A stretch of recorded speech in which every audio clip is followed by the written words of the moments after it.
Hello viewers, আজকে আমি পড়াবো ভয়েস বা বাচ্চ। ভয়েস কাকে বলে? এখানে সহজ কথায় বলতে গেলে ক্রিয়া প্রকাশের ভঙ্গিমাকে ভয়েস বা বাচ্চ বলে। ভয়েস দুই প্রকার, অ্যাক্টিভ, প্যাসিভ। অ্যাক্টিভ মানে কর্তৃবাচ্য, প্যাসিভ মানে কর্মবাচ্য। যেমন আই রিড এ বুক, এটার প্যাসিভ ভয়েস হবে a book is read by me. এখানে আই রিড এ বুক এটা হলো প্রেজেন্ট ইনডেফিনিট টেন্স। এটাকে প্যাসিভ ভয়েসে করতে গেলে এ বুক অর্থাৎ অবজেক্টটার সামনে চলে আসবে।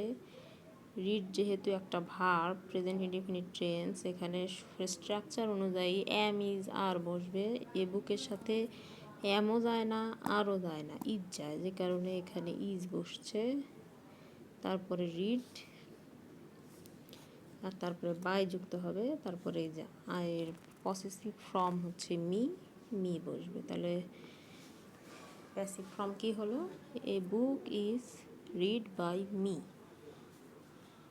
I read a book is read by me. এটা হলো অ্যাক্টিভকে প্যাসিভ করার নিয়ম।